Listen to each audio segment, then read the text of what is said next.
September 7th, 2017. As you're swiping through your phone, a breaking news notification grabs your attention. Equifax breach. 147 million U.S. citizens impacted. Your stomach drops. Yet the story leaves out the real horror.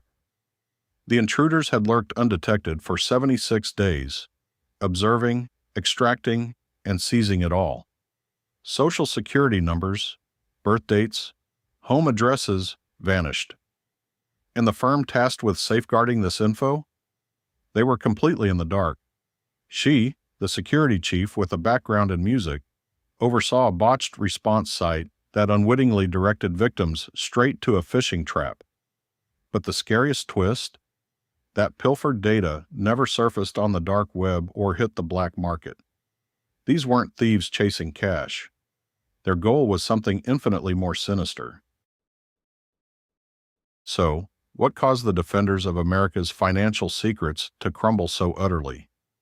And now, who controls your personal info, holding the fates of 147 million Americans in their grip? March 7th, 2017.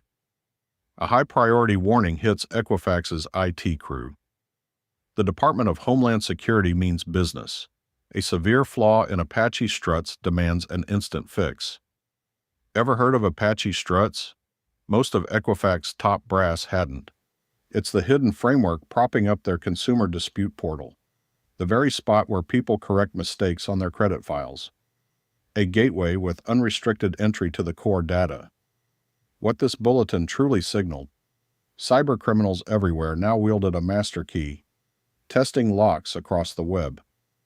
At Equifax Atlanta base, disorder rules.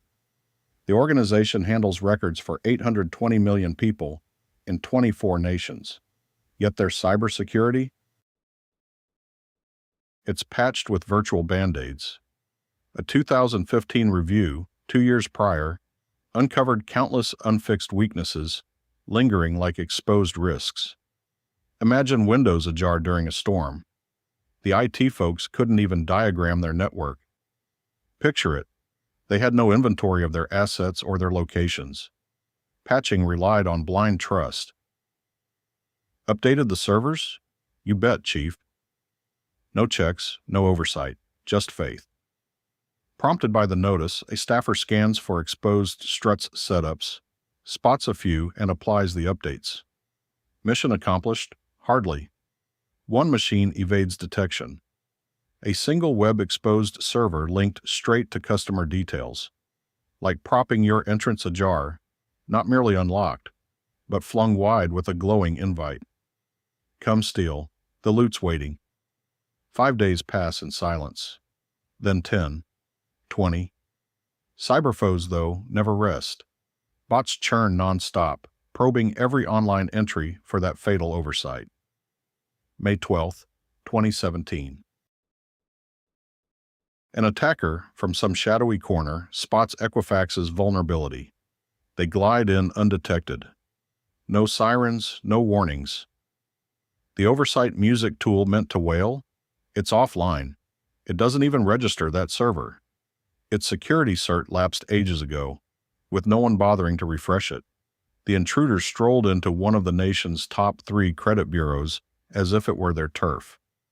But suppose this wasn't chance. Imagine a targeted hunt for this precise flaw at this specific target.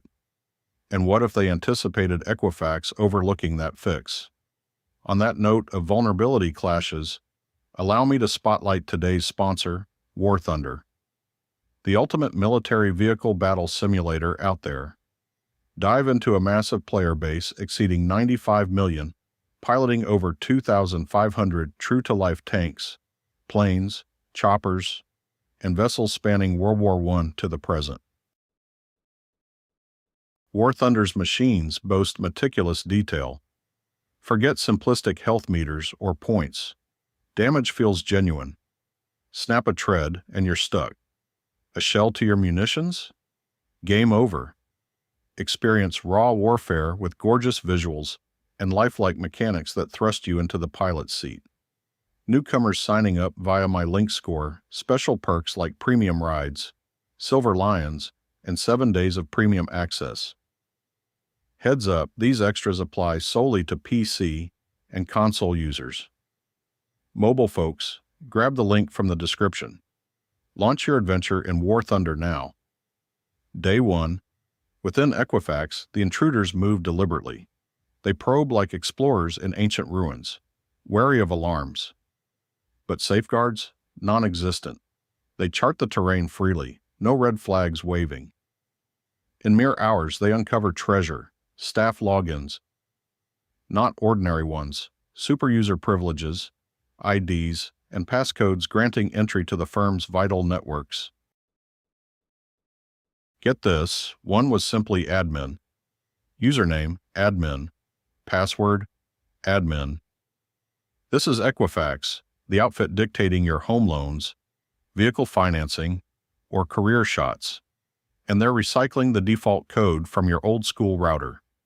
Armed with valid access, the hackers morph into invisible insiders, flashing company IDs. They sift through databases as casually as night shift workers clocking extra hours. They mask their queries with encryption, making any potential oversight, if there even was any, appear as mere static. And it only escalates from here. These intruders fire off 9,000 searches. That's 9,000 times they're extracting names, social security numbers, dates of birth, home addresses. Certain pulls snag driver's licenses too. Others lift credit card details. This isn't mere theft. It's a full-on data excavation. Observe the precision. They access the database, bundle the output into compact, unassuming packages, secure them with encryption, and route them via 34 servers spanning 20 nations. Afterward, they wipe traces and cycle through the process daily for a full 76 days. Yet that monitoring setup, the one crippled by an outdated certificate that ought to have flagged terabytes slipping away, it remains ineffective. For 9 months, Equifax's safeguards sat dormant, all because a negligible bill, likely cheaper than the CEO's midday meal, went unpaid. The attackers burrow further. They uncover unprotected databases. They spot networks lacking two-factor authentication. You know, the basic layer your Gmail adopted back in 2011. They identify unencrypted backup systems. It's akin to hitting a vault constructed from flimsy paper.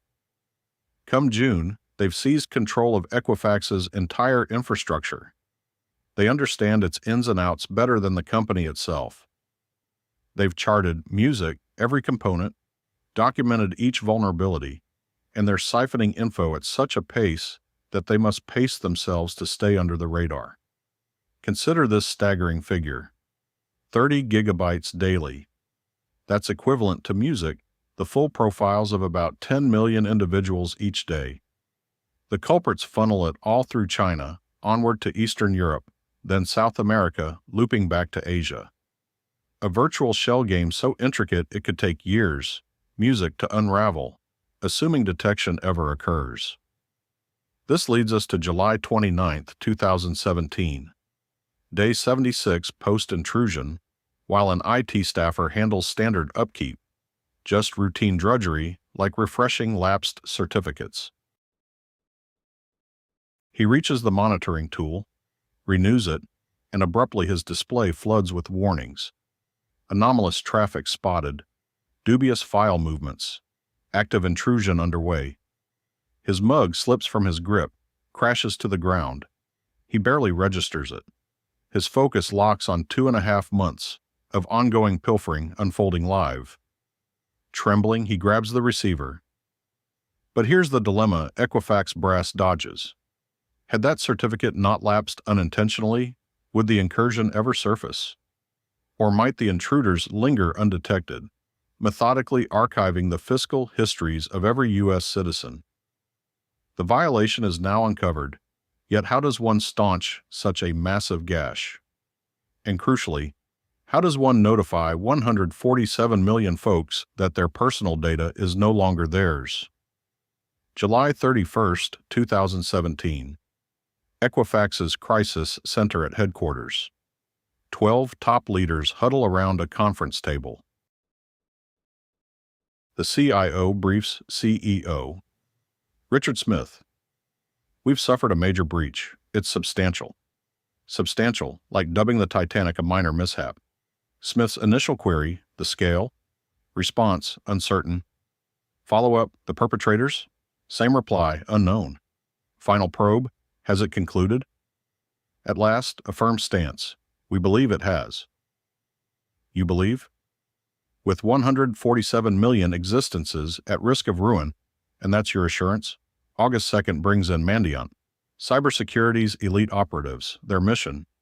Assess the true extent of Equifax's peril.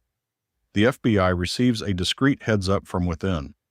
They dub the effort Project Sierra because even calamities demand a polished label. What unfolds afterward? Heed this closely, it's when things turn illicit. On August 1st and 2nd, 3 high-ranking officials unload Equifax shares.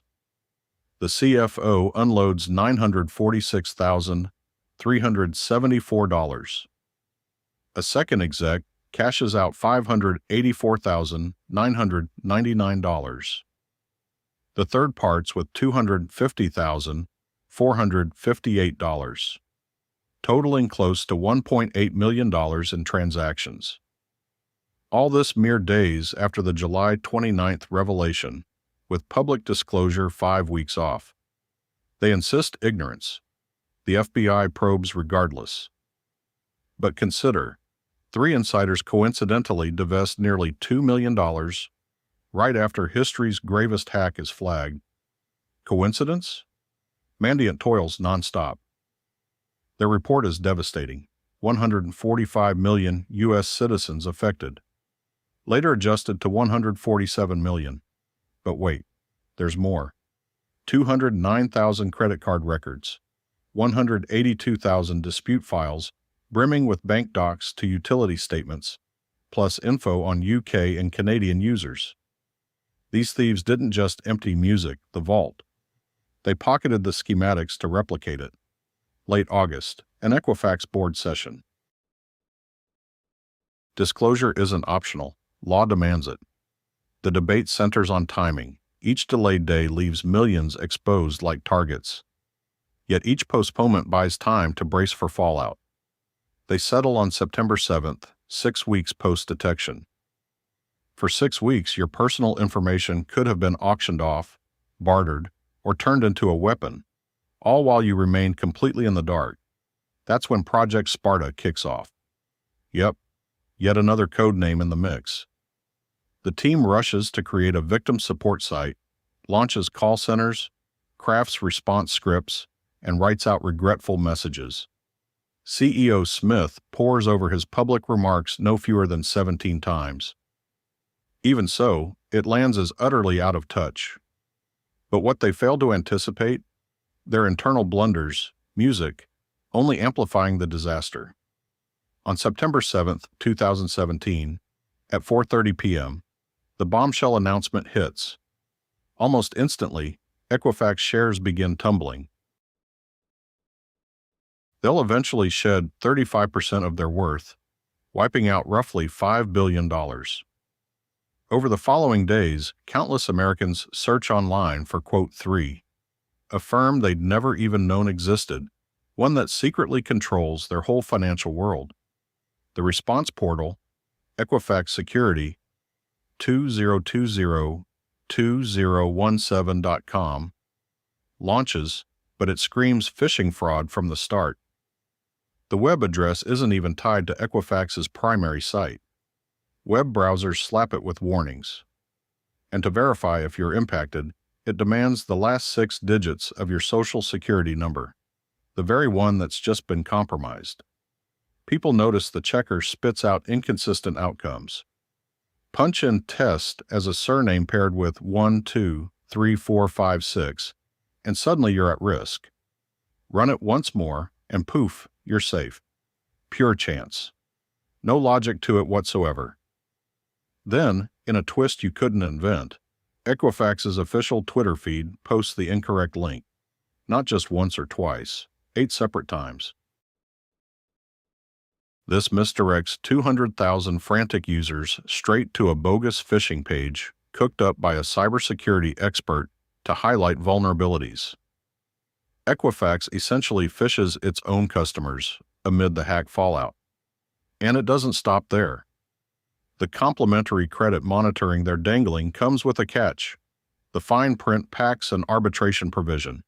Opt in for safeguards and you could be, music, forfeiting your ability to take them to court. It's tucked away on page 7 of 12.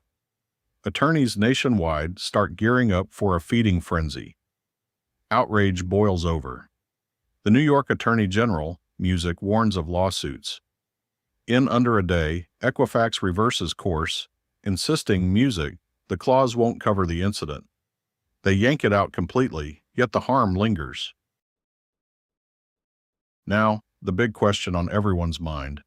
How can such a bungling outfit safeguard our most private details? And the even more chilling one that goes unspoken. If Equifax is this inept, how secure are the rest of the credit agencies? By September 15, 2017, 2 executives stepped down.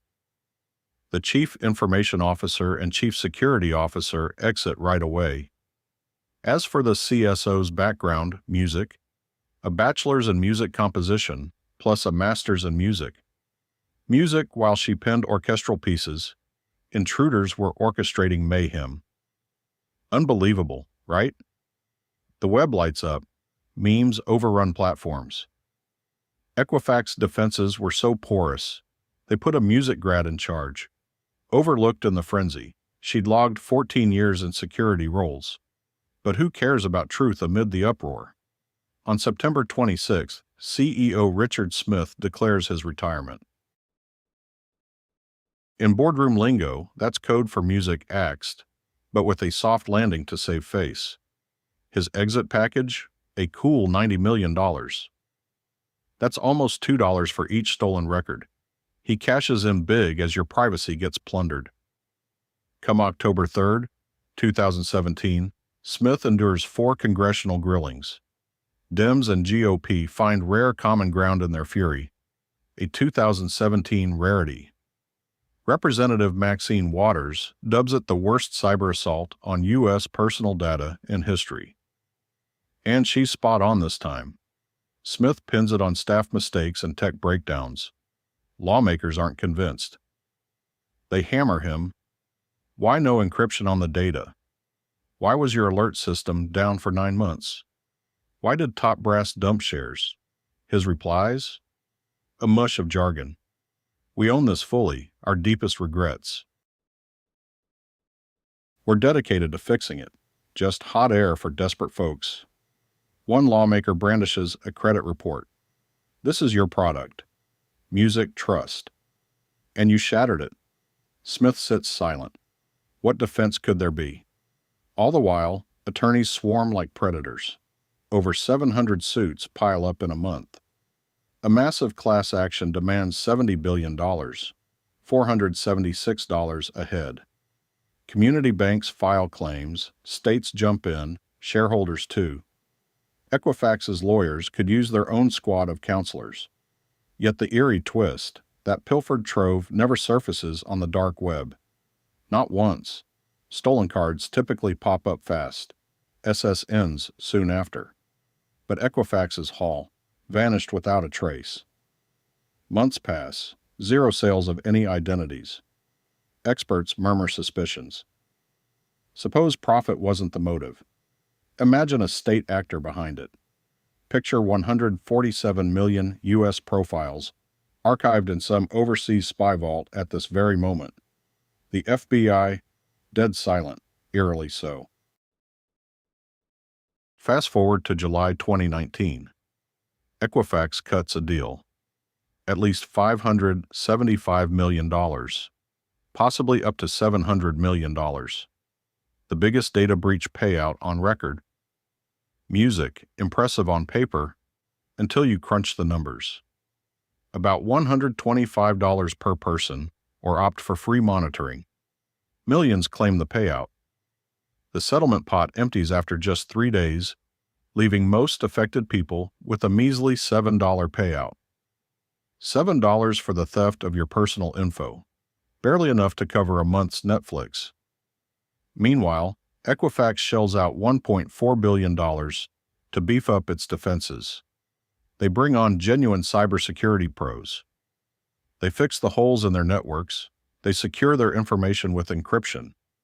All the basics they ignored while safeguarding nearly half of the nation's credit histories. And remarkably, their shares rebound fully in under 18 months. Top brass bonuses return. Daily business hums along as usual. To Equifax, the whole incident might as well have been erased music.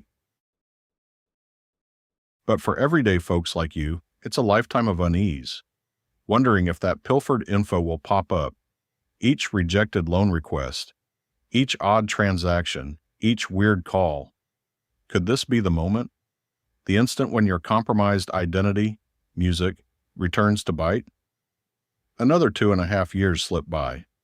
Leads fizzle out. The cyber criminals disappear, and the leaked details stay hidden. Then in February 2020, the U.S. Department of Justice unleashes a revelation that flips the script. Who took your sensitive info?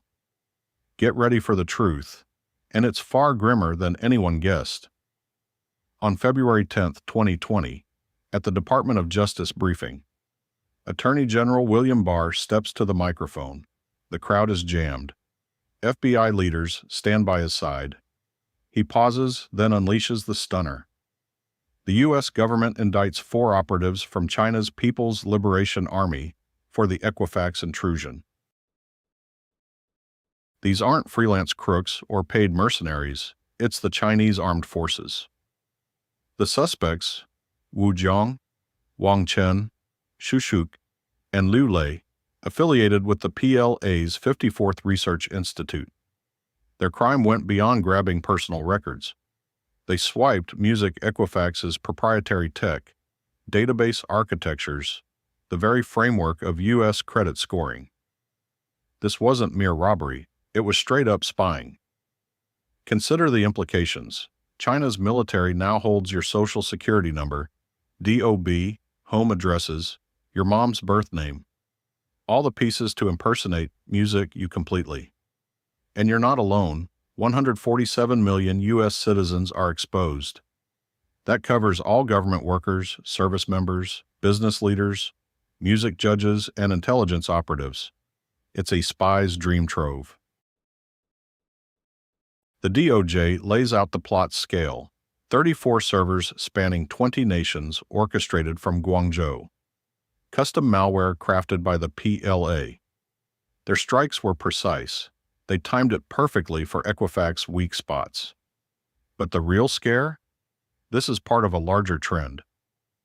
Back in 2014, China, music, infiltrates Anthem Insurance, exposing 78 million Americans. 2015 brings the Office of Personnel Management hack, hitting 22 million federal staff.